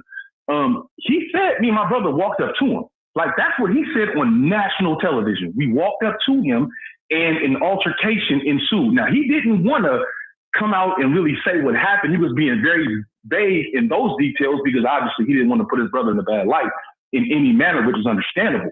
But he already laid the foundation to say, me and my brother walked up to him, and then some sort of altercation took place. So I believe maybe a push or a grab. I'm not saying that he was justified by stabbing him. I honestly think he overreacted 1,000%. But that's going to be tough if they only charge him with murder one. The brother is going to be called as a witness soon, but that's why the brother has not been in the court, because they don't. If you are a witness, you can't come as a regular person and sit with the family. But because the brother is on the witness list, so he will be taking a stand. I don't know when. And also, they're going to be having court on Saturday. Did you know that, Peter? No, I didn't know that. Damn. Yeah. Tomorrow? Yes. Wow, I never heard of that. Double check that, because I read that they're going to have court on Saturday because this judge wants this case wrapped up with a verdict by next week, Friday. I'll ask Sarah about that. See, I don't necessarily like that though. So let me jump in real quick, and I totally support what the caller just said. Because I heard the same thing corroborated from many sources, and I think there are a lot of liars and people out here that are just looking for clout, and they want to go viral with something so they can then monetize it. This just came out an hour ago. This is from Marianne Martinez. Her Twitter handle is Marianne Reports. She says, we have now heard from 6 teens who were at the stadium the day Austin Metcalf was I have stabbed. that right here. I had it on the screen. Let me show it. Go ahead. But go ahead and read it. By Karmelo Anthony. 4 out of the 6 are black. All have testified that Karmelo Anthony was asked to leave the Memorial High School team tent, provoked Austin Metcalf, and even pulled a knife before or while Austin had even pushed Karmelo. Quote, I'm not going to fight you at a track meet, dude, Austin told Karmelo, according to teen number 3. During cross-examination, defense attorney asks, quote, did he, Austin, grab hold of Karmelo? Teen number 4 says he didn't get the chance to grab hold of him. He was already stabbed. Teen number 6 described watching the verbal back and forth between Austin and Karmelo while Karmelo had his hands in his backpack and claimed he had something in his bag. Quote, the vein in his arm was visible. It looked like he was grabbing something, said teen number 6. Yeah. Yeah, I have that. This does not bode well for the defense. But you know what though? Not trying to, I'm not trying to play advocate on either side. That's what the brother said last year in an interview. He had his hand in his bag. Also, for me to believe that he just stabbed him with no altercation, that's what they're saying. I find that hard to believe. Well, no, the altercation was him saying verbally, you need to get away from, you need to get out of this tent. You don't belong here. There was prior witnesses that testified today that he was asked 15 times to leave the tent and he did not. No, that's not the issue. Yeah, I can accept that. We've already, to me, that's already been established. He's been asked to leave. That's already been established. My thing is, I find it hard to believe, based on his history of life in school, extracurricular activities, he would go from being asked to leave to just stabbing somebody unprovoked physically. That seems like these are Austin Metcalf's friends. So I understand that. I'm not saying that they're liars. But for me to believe that a kid went from sitting down, because they said on the video, you can see Karmelo Anthony sitting down, from sitting down to just stabbing somebody based on someone asking him to leave, that's a pretty far-fetched for a guy with absolutely zero criminal history. So what about the statement, touch me and see what happens and push me and see what happens? What about adding in that context? Did they? Yeah, no, I said that plenty of times, like in my life. Did he touch him? That's all I'm asking. I'm not saying verbal. People say all types of stuff. That happens every day in life over a parking spot, a grocery spot. That happens everywhere. I'm saying, was there any physical altercation? I believe that's what this case really comes down to. Yeah, they did. They said there was a push. Let me read this, because she says that under cross-exam, Boy was asked to show how the shove happened between Austin and Karmelo. Boy and defense attorneys to stand up to role play the shove in front of the jury. Boy stated Karmelo is sitting on a bleacher with his hands in his backpack. Other kids are calling his bluff and saying he didn't have anything in his backpack. When Austin moves in to shove or push Karmelo, pulls the knife from his backpack and plunges it into Austin's chest. It was all part of the same motion. So now that's overreaction. I'm sorry. On which part? On Karmelo or Austin? Oh, absolutely. No, that's an overreaction on Karmelo's part. But it's also, he told you, like, hey, leave me alone. Don't touch me. Do not touch me. I got something for you. And if the witness said that, they didn't believe him. They were kind of egging him on, like, nah, you ain't got nothing. You ain't going to do nothing. You ain't going to do nothing.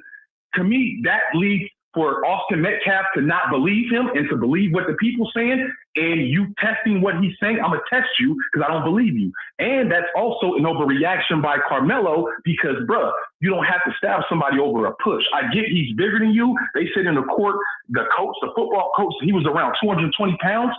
That's my size. I'm like 6'2", 230 right now. So that guy is about, what, 5'8", $135, and he's sitting down, right? So if you're being egged on by the peanut gallery, right, by the gallery, say, hey, he ain't got nothing. Man, he's bluffing. He ain't got nothing. And then you're taking what they're saying as to be fact. And then you're going to go and attack this young gentleman. And the young gentleman also overreacted because you don't need to pull out a knife over a shove. I get it. He might punch you or grab you. He's significantly bigger than you. We're not debating that. But a knife, that's now obviously I don't think he meant to like kill him, but yeah, don't be egged on. The peanut gallery egged Austin Metcalf on. That's what it clearly sounds like. And then Carmelo Anthony being being so damn scary, he pulls a knife out instead of just trying to kind of defend himself first before going to a most extreme measure. So both parties were wrong. And the damn peanut gallery, according to this witness, they were absolutely wrong, but crowds often egg situations on and make it worse. That's just kind of how I'm reading these statements right here. So do you think the jury votes to convict?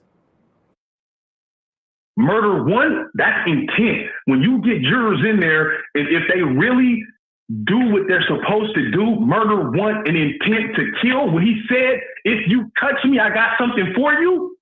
Bro, come on, bro. I can't.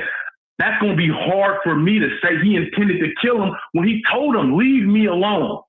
Go get a teacher, somebody at that point, bro. Like, I get it. You feel, you're a popular kid. This is my school. I get it. But we cannot acknowledge, based on this statement right here, to me, that's damning. Like, he was being egged on by the crowd. Right, but the testimony or the report of the testimony we just read was that Karmelo was actually being aggressive. That was what we read in the first part of Marianne Martinez's report. In what way? We'll go back and read it again. Let's read it very closely and slowly. Here, let's see. We have now heard from 16. Were they verbal? Yeah, but listen. We have now heard from 16s who were at the stadium the day Austin Metcalf was stabbed. 4 of the 6 are black. All testified that Carmelo Anthony was asked to leave, provoked Austin Metcalf, and pulled a knife before or while. It said, "What's provoked? What's provoked?" So I don't know if you know, in Texas, to assert self-defense, you can't have been shown to have goaded the other person into attacking you that then justifies you as a pretext to use a deadly force weapon. So that provocation is goading, and that is where they're going to say he doesn't get a right to assert self-defense. And we went over earlier, I don't know if you were listening, but we went over premeditation, and the premeditation can be formed in a second. Here, I'm going to read it again.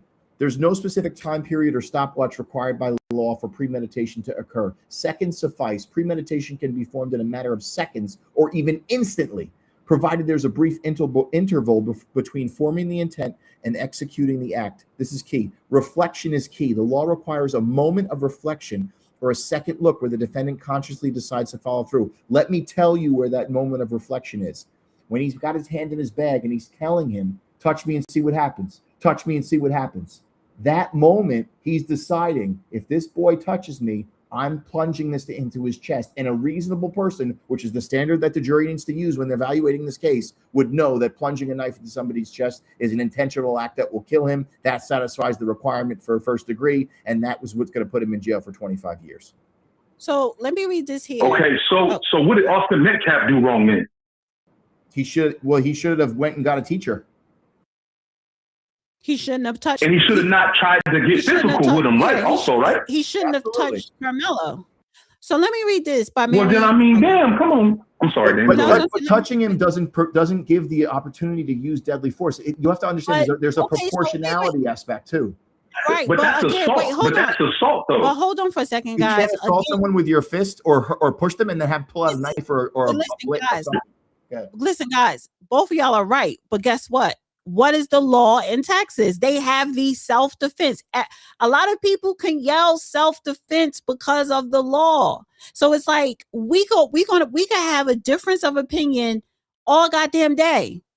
But one side is going to be upset when that person get off because of the law. The same thing as South Carolina, because ain't no way in hell Rick Chow should be found not guilty. But guess what? The prosecutor had the wrong charge. I don't know why he charged them. Yeah, I think it's overcharged. And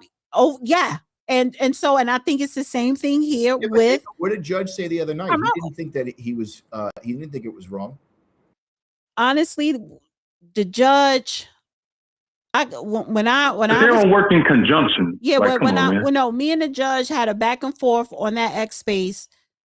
Because the judge feels the way he feels, and because he is a legal expert, he knows how to create a narrative for you to believe XYZ. I saw through that biased bullshit he was pulling. because he was trying to paint Cyrus as being a thief. And number one, he wasn't a thief. Number two, the judge, the prosecutor, and defense said this is not about if Cyrus stole anything. The charge is not about if Cyrus stole. The charges was about, did Rick Chow shoot him in self-defense to protect his son? So again, Yes. I don't what the prosecutor charged Rick Child was horrible, but I want to read this by Marianne because she says, we are back in court, afternoon session in Carmelo Anthony trial. The judge has just asked the media not to identify upcoming witnesses who are minors, which is correct. We are not we were not told who the minors are and what they will be testifying to. 17-year-old high school male athlete now testifying. We have been told not to give his name. He had been hanging out with Austin on the day of the stabbing. He also runs track for Memorial. He was under the tent with Austin. Teen is saying several people confronted Karmelo and told him to leave the tent. Austin, another boy, and he was among the high school kids who told Anthony to leave. I remember it getting more aggressive.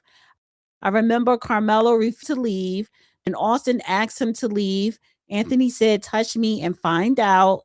Boy says Karmelo was asked to leave about 15 times by Austin and several others. He says no one gained up on him, and he didn't think a fight was going to break out. He thought it might be minor pushing at most. Then says this went on for 2 minutes and adds that both Austin and Karmelo were angry at this point. Boy says Karmelo was provoking Austin. Austin pushed Karmelo, and then Karmelo stabbed him. He added the knife came from a backpack in Karmelo's lap. During the back and forth between Karmelo and Austin, Karmelo had his hands in his backpack. After the stabbing, Karmelo threw the knife up the bleachers and then ran away. The boy said he didn't expect stabbing at all. So we all know what happened after that. So yeah, let me comment. Like that's my question for this gentleman. When they say he provoked, because what they're not saying is, I felt like when I heard the brother give interviews last year on Fox News, Will Kane, and all these different media outlets, he said that they said some stuff back and forth. How come nobody is saying what they were saying? I think that's like, for people to say he provoked him, okay, if that's how you feel, then what was he saying? And if Austin Metcalf was willing to physically put his hands on him, then that means words were obviously at, you know what I'm saying, they weren't at a premium, they were dishing out words. I want to know, what were they saying to each other? Well, let me read this real quick. Let me read this. Under cross-exam, the boy reveals that Carmelo Anthony wasn't even under the tent. He was sitting on the bleacher just above or north of the tent. What was the problem with that? Defense attorney asked the boy, since Anthony wasn't under the tent. Relative area, the boy responds. He says they were told to keep kids from other schools away from the general area of their tent. Boy testifies that the exchange went on for about 2 minutes. Anthony arriving at the tent and being asked to leave. When others asked Karmelo to leave and he refused, and Anthony became angry, and then both Austin and Karmelo got into a heated exchange. So he wasn't even under the tent. He was, and I know, and maybe that's why he didn't want to leave. Exactly. Well, no, they're saying he came under the tent. Now that switches it up now. So he said he came under the tent after being above the tent, and that is where the exchange actually happened, under the tent. So he was sitting above the tent in the bleachers, but he was still in the general area of the other team where he wasn't supposed to be. He then moves down into the tent area. That's where this 2-minute back and forth words are exchanged. Those words exchanged, according to the 6 witnesses who testified today, were "get out of here. You don't belong here. Get out of here. You don't belong here." And here's the thing, though. Here's the thing: when you are interviewing or questioning kids, teenagers, everybody's not going to have the same story, and they're not going to remember it verbatim. It's different. So if Carmelo Anthony has a good defense attorney, then he should be digging in their stories, because listen, something like this, because now all of a sudden he wasn't in the tent. when he initially came over there, he was above a tent. He wasn't even in it. So then why are y'all even approaching him, telling him to move away? He just said why. He said general. He was confused. He probably was confused though. And then he like, knew if I was someone under that your was in the tent, tent. I'd know.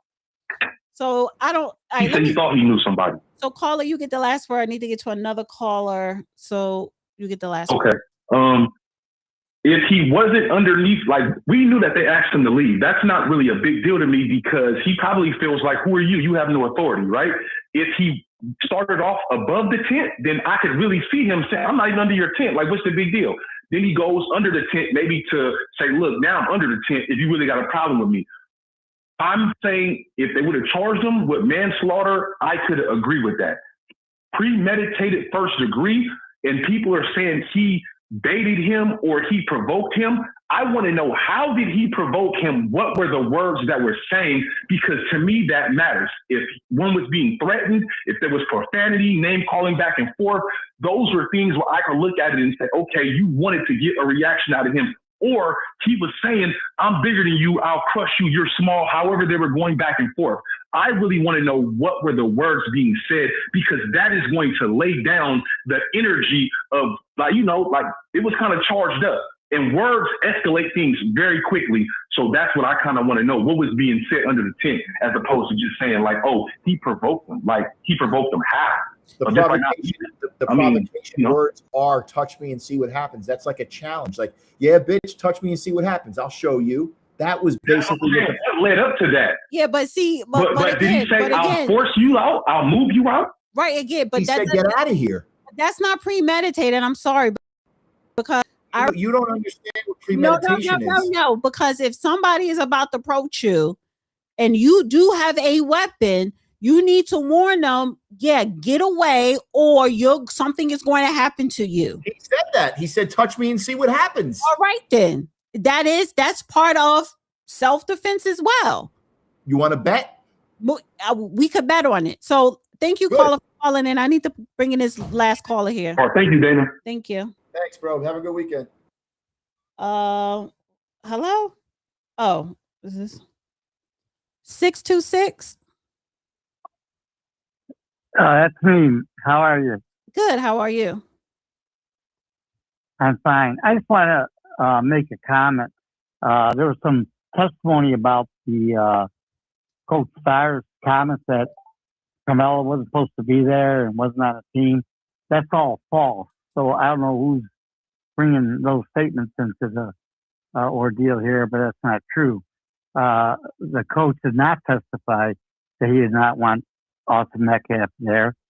Quite the contrary, coach testified about that the team's tents belong to the team, are considered a team's designated area, and that the athletes generally do not go under another team's tent. And Karmelo went under a tent, and he was asked numerous times to leave, and that's what the coach testified to. So who's ever saying that they didn't want the coach there, that just simply isn't. I mean, didn't want the victim there, Austin there, isn't true. Yeah, Dana, who was that? What was that handle's name that did that? That was Queen Sheba. It doesn't surprise me that she was lying. No, this is Mel. You Mel heard of her? You know her? Yeah.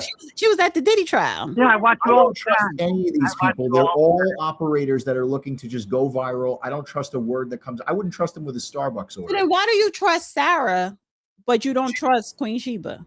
Because of her, I looked at her body of work, and she has no reason to lie. She's not looking to lie about this so that she could become this massive investigative journalist. She's already politically involved in Texas. That's fine, but she did pick a side. She literally, because if you're a reporter, you're not supposed to pick. You're supposed to stay neutral and objective. She picked a side. She's an investigative journalist. She's really not a reporter. But in this trial, she has picked a side from day one. Don't you think all these people who are lying on trying to? No, I'm not saying that they haven't picked a side. They've picked a side too. So how much objective? And that goes for Queen Sheba and the rest of them. You can't be objective if you picked a side. Because it's sprinkled. You have some bias sprinkled on it. Now, Sarah is doing some good reporting. I do give her that. She's not the only person that I'm going to on X because I like Marianne Martinez, and it was another one that I had up here who does good work as well. Sarah Hernandez. Court TV was good too. That guy. Yeah, Court TV, Sarah Hernandez, were good, and Marianne, she's good too. So, and I do watch Queen Sheba as well, but these people, they can't even write notes. So they gotta like remember. No, they can write notes. You could have a pen and pad there. You have a pen and pad. Oh, okay. You have a pen and pad. But again, Queen Sheba, Sarah Fields, and other content creators or journalists or whatever, they have picked a side. So they are not completely objective. Right. Dana, let me ask the caller a question before we end. Yeah. Caller, based upon what you've seen thus far and any other insight or any other information you've read about this fact pattern, how do you think the jury is going to decide? I tend to feel that they're going to find him guilty. Now, I don't know who spread the manslaughter charges. At the very worst, it's a second-degree murder, in my opinion. He had that knife. He knowingly was instigating them, and knowingly, if he put his hand on him, he was going to kill him. So, at the very least, it would be second-degree murder. But the way you read the law for premeditation, I agree that he's going to be convicted. Thank you. Well, that's first. You believe he's going to be convicted on first-degree murder because that's the charge. Yeah, based on this gentleman's explanation of the law, that's not the way I understood it. I thought the appropriate charge would have been not manslaughter, second-degree murder at the very least. Manslaughter is out of question in this type of case when the kid had his hand on a knife. Look, everybody's a victim here, and it's breaking up a lot of families. Yeah. And it's heartbreaking. I wish this would have never happened. And honestly, but the bottom line is oh, go ahead. Sorry. No, I'm sorry. The bottom line is it did, and you have to look at things objectively. I'm no lawyer. I watch your show all the time. Judge Brown gives me more information about the law than anybody. Yeah. So, but reading this gentleman's definition in Texas, and East Texas there, of the way they define premeditated murder, I mean, he fits the bill for premeditation based on the occurrences and the testimony I've heard so far or have been privy to seeing. But whoever spread that rumor about the coach, that's all a pack of lies. And this was the problem with just people enraged, and you see people out there throwing racial slurs on both sides of the fence. That's embarrassing. The adults outside are acting like hooligans. I'm sorry, I don't care what color, what gender. They're acting like a bunch of rowdy kids. And I'm glad you brought that up because caller, I wanted to see did you see the video? There was a guy from Minnesota, and he was outside saying the only good cracker is a dead cracker. And if I see you outside of Texas cracker, I'm going to wrap you up in that flag and light you on fire. I don't understand how these people aren't arrested. Imagine reverse the situation if people were outside saying the only good N-word is a dead N-word. Imagine what would be said about that. Right. No, absolutely. I agree with that. I agree. Thank you, caller. I appreciate you calling in. Have a great weekend. Tune in on Tuesday on X because we're going to go over this even further with the judge again. And we're going to go deep, I would suspect, on some more Chow stuff. And I really want to dig into the premeditation and intentionality with Judge because that is what's going to drive this home to make people understand that this kid is getting convicted and will do 25 plus years. All right. I got to hang up these phone calls. You know what? I have to do more call-in shows, and that's why I'm just going to designate that for Friday. I'm just going to do call-in shows on Friday. I may do a pop-up live show tomorrow to talk about something different. I don't know.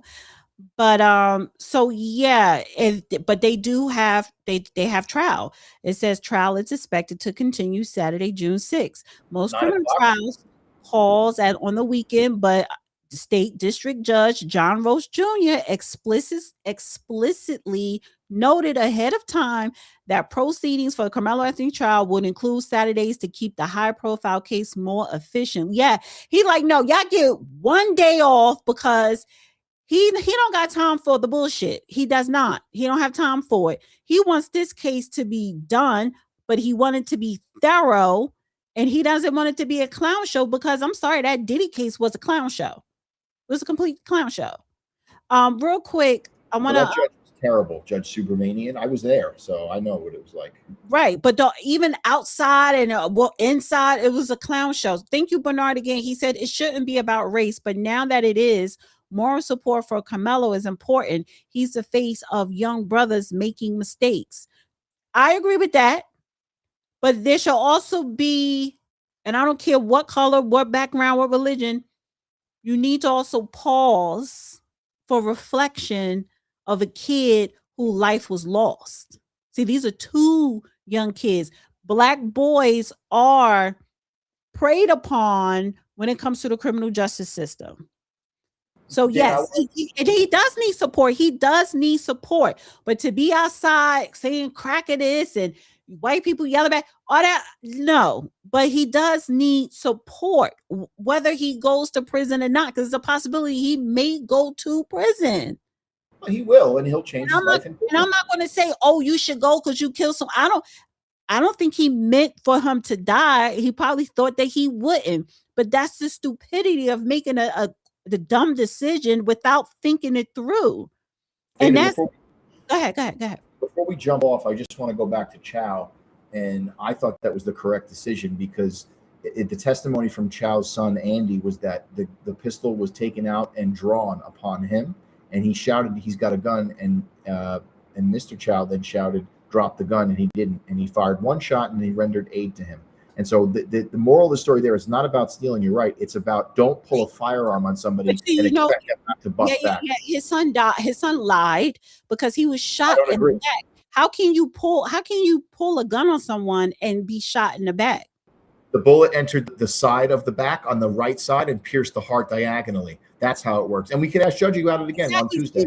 He was shot in the back, and no, the Rick Chow situation. First of all, the prosecutor gave the wrong charge, which led to Chow being the jurors had no choice but to indicate not guilty. But if the prosecutor would have gave him the proper charge, he would have been still in prison guilty. So I'm sorry, no, that man, because how can you claim self-defense when you were running down somebody? See, you claim it's self-defense, but you're running to someone and you're saying it's self-defense. Self-defense, you are defending yourself from the aggressor, from the predator, not running to the predator. He wasn't running him down to use the firearm. He was running him down after him.